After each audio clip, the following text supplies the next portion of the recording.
Good morning. When I saw this topic, I was intrigued. What would you kill for? As a pacifist, this is a deep question. The question itself is hostile, right? Growing up, the most violent thing I was allowed to watch would have been boxing. Two people, toe-to-toe, the sweet science, as my dad would say, right? But even that wasn't to the death.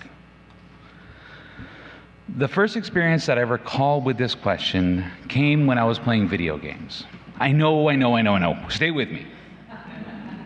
For me, it was at a LAN party. Anybody know what a LAN party is? Few of you guys, okay. For those who don't know, we brought our home computers. And I'm not talking about the laptop. I'm talking about the tower, the monitor, the keyboards, the mouse, plus all of the cords to power this monstrosity, right? Most of the times it was a weave of cables, extension cords, computer cables, all so we can connect to play together. It always had to be hosted at the person who had the best internet connection and enough room and was willing to host 10 to 15 boys. I can still remember the smell of pizza as we reluctantly stopped playing for dinner. We were playing Counter-Strike, a first-person shooter video game. Think Capture the Flag, but with weapons of war. Machine guns, rocket launchers, grenades, claymore mines. We would play for hours into the early morning. We would split up across the house so we can know when we got, so we know who it was. Most of the time it was like, who was that? Or, come on, man. And for those who needed to sleep, they'd join us again at 7 a.m. after some soda and leftover pizza. We would go again all day, all weekend. It was glorious. But as I was reflecting this week, I was killing to be part of a team. I was killing to be part of a group. As I became more aware of society as a whole, things shifted to a career and what to do with life. Having been raised Catholic and became a born-again Christian in high school, and now working in retail, I was content. I was helping people, and it was an opportunity for discussion. Win-win, right? My basis for understanding was that the God of the Bible was great, and we should strive to further his kingdom. My only purpose on earth was to serve God with all of my heart and soul, and I would be rewarded in heaven. That's what I was told by people who I respected and admired. Some of these discussions were much more theological in nature, and so naturally this topic came up. What would you kill for? Thinking back to this time of my life this week, was I willing to kill for God? A God I just started praying to a few years ago? More importantly, was this something I wanted my children to believe?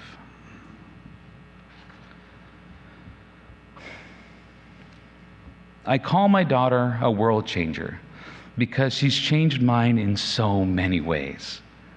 I can recall back to the summer of 2020 and the Black Lives Matter protest, my daughter asking me why there were so many people marching and shouting.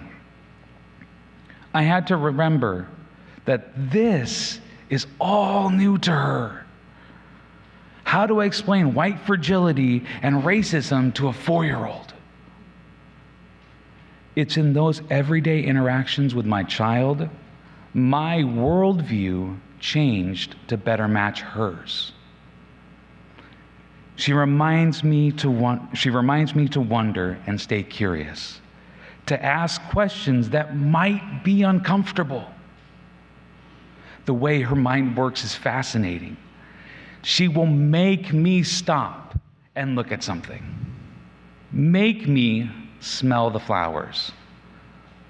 A mini Ferdinand.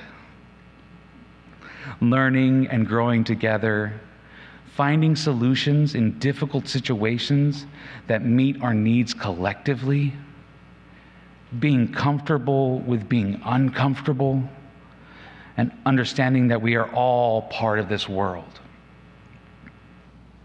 We're raising her to have a sense of belonging, a sense of purpose and self-assurance, and that hopefully that will give her a basis of understanding.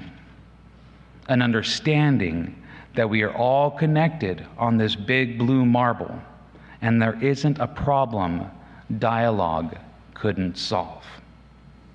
Thank you.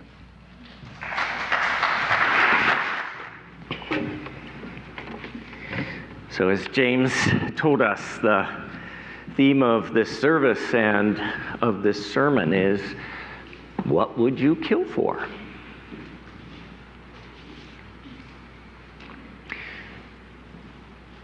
Two friends were hiking in the backcountry of Colorado when they came face to face with a very angry bear. One of the hikers quickly sat down, took off their hiking boots, and began putting on a pair of running shoes. "You'll never outrun that bear," his friend said. "I don't have to outrun the bear.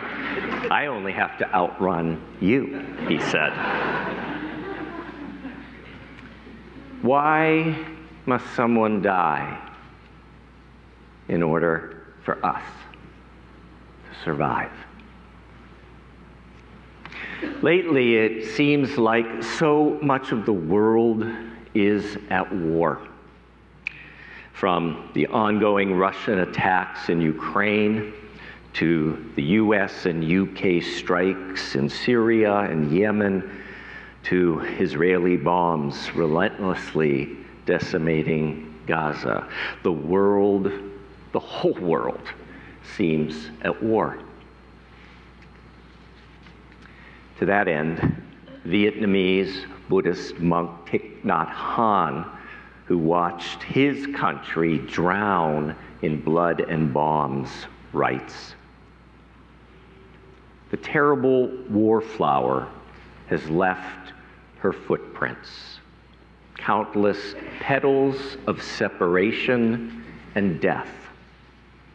Very tenderly, the wound opens itself in the depths of my heart. Its color is the color of blood. Its nature, the nature of separation."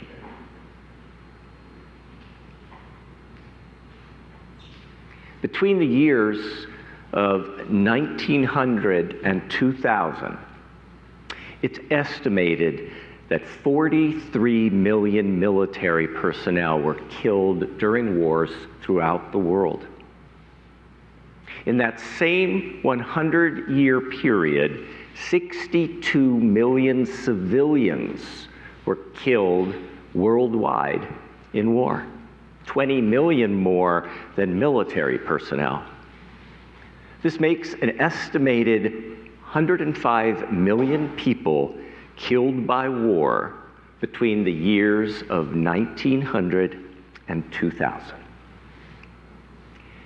But surprisingly, as staggering as that number is, according to Oxford University researcher Max Rosser, that number, 105 million people, marked a massive drop in wartime death compared to the centuries that preceded it. Furthermore, Harvard University researcher Steven Pinker, author of the book The Angels of Our Better Nature, discovered and says that this positive trend continued in the first decade and a half of the 2000s, which he says saw the rate of war deaths drop to the lowest number since the year 1400.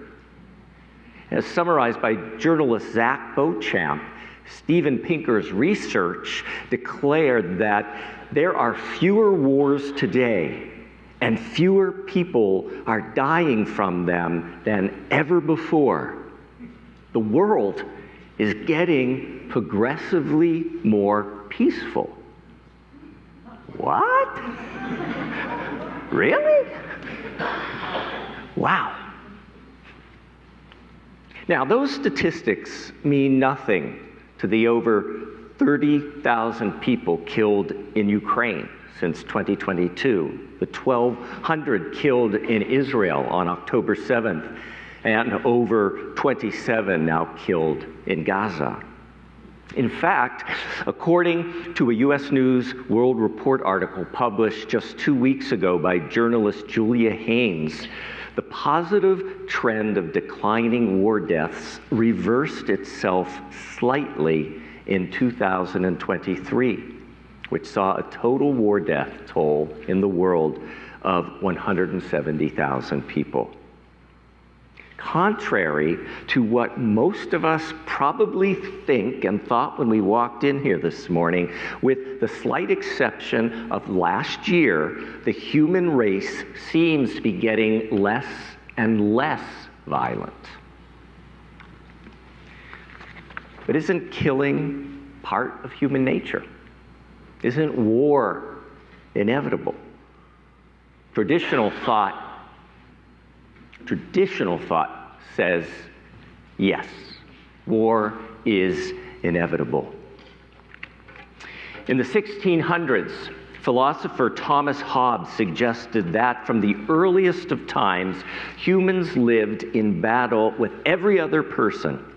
Hobbes believed the natural human condition was a state of perpetual warfare, where no morality exists and everybody lives in constant fear. Some 200 plus years later, Sigmund Freud agreed, saying, under primitive conditions, it is superior force, brute violence, or violence backed by arms that is our norm. From this traditional viewpoint, violence and war are inevitable, a fact of life. Violence and war is the human default mode. But some recent research is saying no to this image of human nature. Recent research is saying no to this image of human history. Recent research seems to back up our Unitarian Universalist belief in the ultimate goodness of people. According to William Ury, who directs Harvard University's Project for Preventing War, there turns out to be little evidence for the practice of widespread violence during the first 99% of human life on this planet. It is only in the last 1% of humanity's time on Earth, the last 10,000 years, that there is any clear archaeological evidence of organized violence and warfare. This suggests that evolving humans lived 2.5 million years in virtual coexistence, in peace. Granted, this time was before the upswing of the world's population and the subsequent rise of great cities and civilizations. Still, if this is true, it suggests that war is a quite modern phenomenon. If it's true, perhaps killing is not part of our inherent nature. Perhaps it is a learned behavior. A learned behavior of civilizations.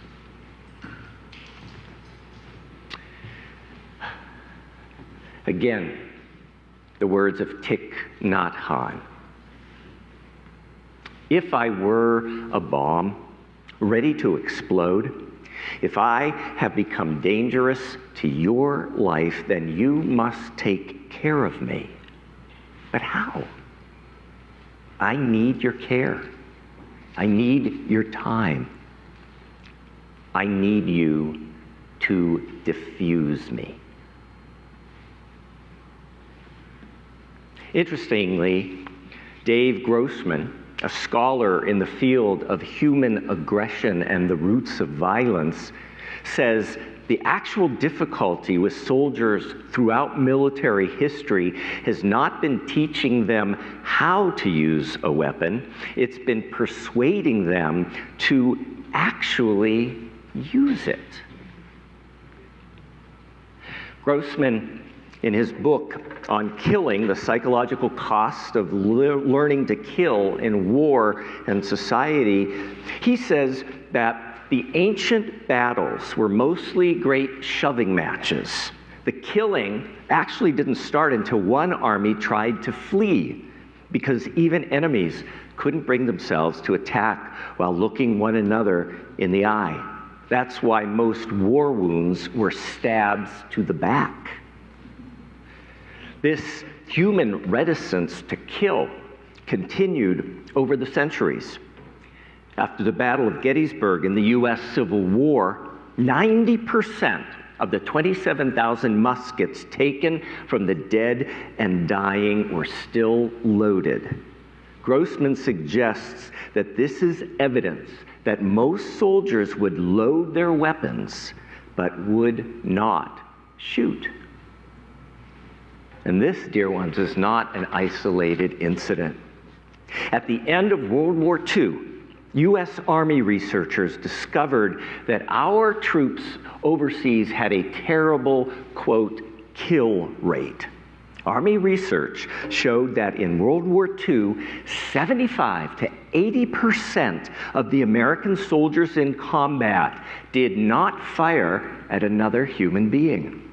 That means that for every 100 soldiers who had a clear shot at the enemy, only 15 to 20 actually fired.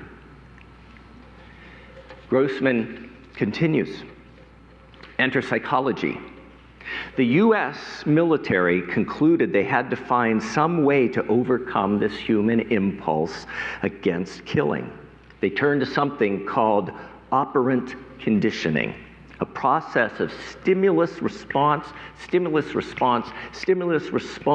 that over hundreds of repetitions conditions a person to do just as the trainer wants without thinking, simply a reflex. In the U.S. military, the operant conditioning took the form of ever more sophisticated target practice, taking the thought out of the process of killing. Round targets, you remember round targets, were replaced by human silhouettes, then pop-up human forms. Finally, in our high-tech age, the military began using realistic video simulations of combat, the exact kind of first-person shooter video games our kids play at home, the same kind of video game that James talked about playing as a teenager. So, what was the result of all of this operant conditioning? Grossman says it helped raise the U.S. military kill rates from World War II's 20% to 55% by the Korean War and 90% by the Vietnam War. I say this with no disrespect for those of us who currently serve in our military or who are veterans of the armed forces.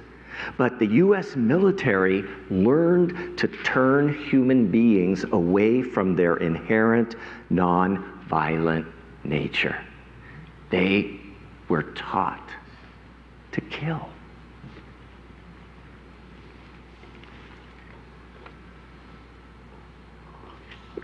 So, despite the horrors we see today in Ukraine, Myanmar, Sudan, Nigeria, Yemen, Syria, Israel, Gaza, and far too many other places, the facts suggest violence is not our human tendency. The facts suggest our world has been increasingly returning to our inherent non-violent nature.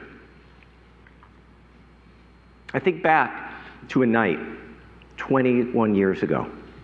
It was March 18th, 2003, the night before the beginning of the United States-led invasion of Iraq.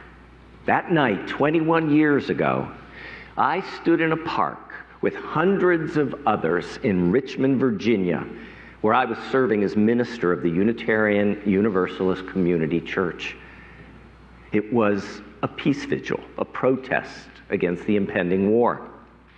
I held a small lit candle, and I stared up into that vast night sky. knowing that all around the world, millions of other human beings were holding up their candles under that same sky in their vigils, all of us at peace vigils, holding on to the hope that humanity might, in that moment, reach beyond violence and choose another way. My dear ones, 21 years later, our candles have not burned out. 21 years later, we're still standing under that same sky. 21 years later, we're still holding on to that same hope of reaching beyond violence and choosing another way. This, I believe, is what it means to be human. This, I believe, is what it means to be a person of faith. As Unitarian Universalists, we have placed our ultimate faith in humanity itself. A risky place to put it, yes, but put it there we have, in the belief that the human heart can be taught to lean toward good.